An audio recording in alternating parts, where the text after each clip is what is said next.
اچھا جی، پہلے ہم نے پڑھا تھا فصاحت فی الکلمہ، اس میں تین چیزوں کا نہ ہونا تھا علم بلاغہ میں نا۔ ایک تنافری حروف، دوسرا مخالفت قیاس اور تیسری غرابت تھی، اور تینوں کی تعریف ہم بتا چکے تھے۔ آج ہم پڑھیں گے فصاحت فی الکلام، یعنی فصاحت فی الکلام کیا ہوتی ہے۔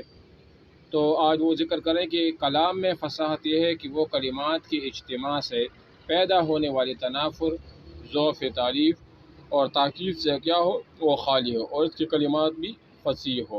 کیا مطلب ہے؟ یعنی کہ ان میں تین چیزوں کا نہ ہونا ہو۔ تنافر ہو، جو کلمات آپس میں جب جمع ہوتے ہیں، ایک کلمہ دو تین جب آپس میں جمع ہوتے اس میں تنافر نہ ہو۔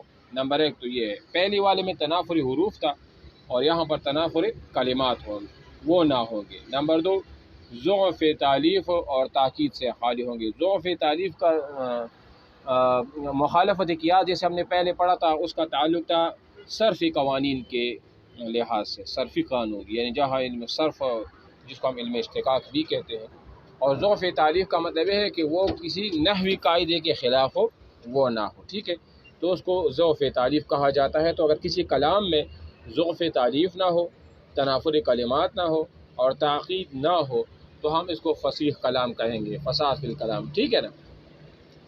تنافر کلام، کلام میں تنافر ایک ایسا وصف ہے جس سے کلام زبان پر باری ہو جاتا ہے اور بولنا مشکل ہو جاتا ہے۔ یعنی جس طرح ہم نے پہلے پڑھا تھا نا، وہ تو کلمے میں حروف کے اعتبار سے تھا، یعنی حروف کیا ہو، وہ اس میں تنافر ہو ایک کلمے کے اندر، اور یہاں پر جو کلام میں جو تنافر ہوتی ہے نا، تو یہ کلام پھر زبان پر باری ہوتا ہے، ثقیل ہوتا ہے، باری ہوتا ہے، اس کو ادا کرنا مشکل ہوتا ہے، ٹھیک ہے نا۔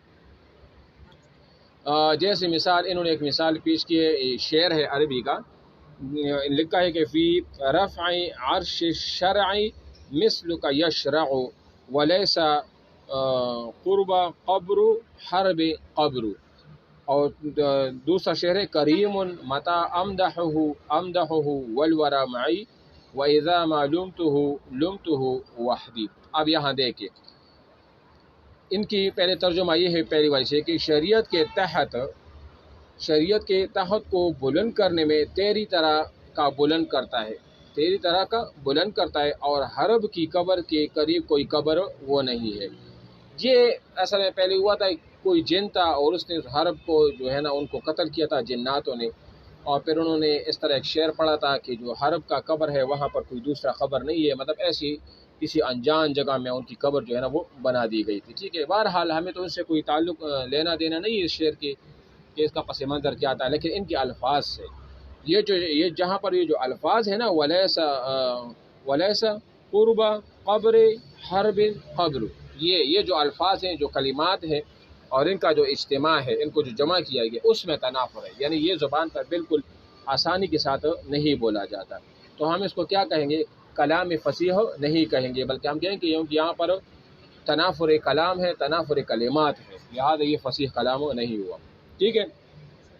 اور دوسرا یہ شعر ہے کریم متا امدح والورا معی واذا لمت وحدی، وہ کہتا ہے کہ فلاں بندہ ایسا نیک بخت ہے اور ایسا یعنی زبردست انسان ہے کہ جب میں اس کی مدح کرتا ہوں، تعریف کرتا ہوں، تو ساری دنیا والے میرے ساتھ اس کی تعریف کرتے ہیں، جتنے بھی لوگ ہوتے سارے ان کی تعریف کرنے لگتے ہیں، اور جب میں اس کو ملامت کرتا ہوں یعنی اس کی مذمت بیان کرتا ہوں، پھر میں اکیلا مذمت بیان، کوئی میرے ساتھ ان کا مذمت بیان نہیں کرتا، اس کا مطلب یہ ہوا کہ وہ ایسا خوش بخت اور نیک انسان ہے کہ جب تعریف کی جاتی ہے تو سارے ان کی تعریف کرتے ہیں، لیکن اگر ملامت کی بات آ جائے تو پھر میں اگر ملامت کروں ان کو یا میں اس کی مذمت بیان کروں تو پھر صرف میں اکیلا ہوں گا ایسا جو میں ان کی مذمت بیان کروں گا، سارے لوگ میرے ساتھ شریک نہیں ہوں گے۔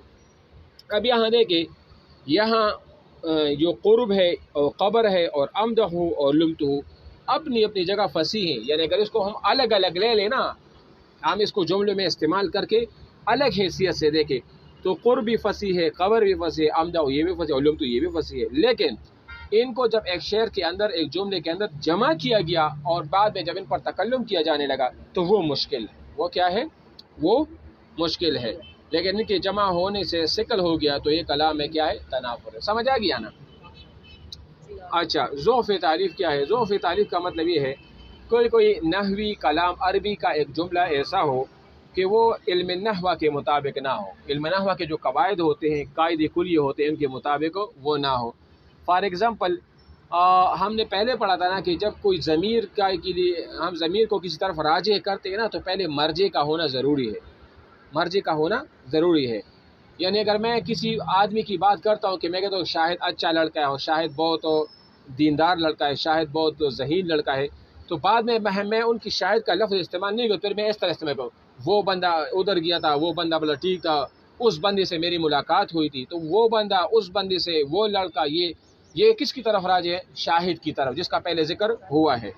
تو اگر کوئی کلام ایسا ہو کہ اس میں کسی شخص کا پہلے ذکر نہ ہوا ہو اور آپ ضمیر لے آتے ہو، وہ وغیرہ جس کے لیے ہوا یا ہما لفظ استعمال ہوتا ہے ضمائر، اور وہ آپ اس کی طرف راجع کرتے ہو، اس کی طرف پھیرتے ہو اور پہلے اس کا ذکر نہ ہو، تو یہ کیا ہوگا؟ اس کو ہم ضعف تعلیف کہیں گے، یہ نحوی قانون کی کیا ہے؟ مخالف ہے۔ تو اگر کسی جملہ میں ایسی بات ہو تو پھر ہم اس کو فصیح کلام نہیں کریں گے۔ سمجھ آ رہی ہے نا؟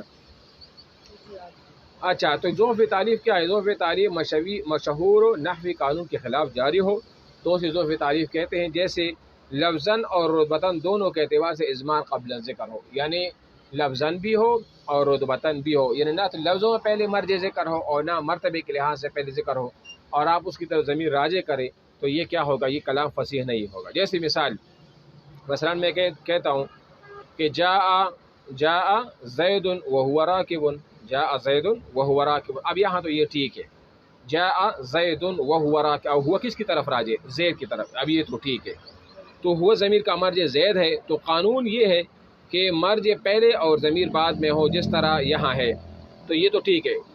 اگر ضمیر پہلے ہو اور مرجع بعد میں ہو تو یہ کیا ہوگا؟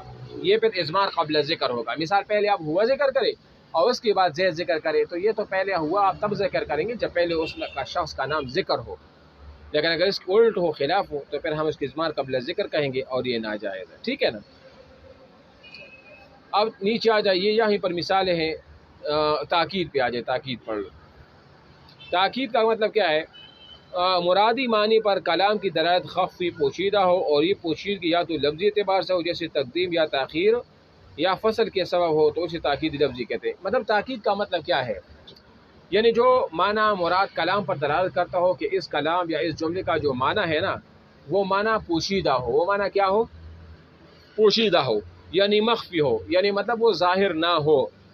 تو یہ کہاں سے ہوگا؟ یہ اس لیے ہوگا کہ جملے کے اندر آپ نے کسی چیز کو پہلے ذکر کیا ہوگا، اس کا درجہ آخر میں ہوگا، یا کسی چیز کو آپ نے مؤخر ذکر کیا، اس کو پہلے ذکر کرنا چاہیے۔ تو تقدیم اور تاخیر سے کلام کے اندر کیا پیدا ہوتی ہے؟ تاکید پیدا ہوتی ہے۔ یا مثال کے طور پر آپ نے کیا کر دیا؟ فصل کے سبب سے ہوا یہ تاخیر، کہ مطلب ایک جگہ پر فصل نہیں ہونا چاہیے تھا اور آپ نے وہاں پر فصل یعنی کہ جدائی لے آئی، تو اس وجہ سے بھی تاکید جو ہے نا وہ پیدا ہو سکتی ہے۔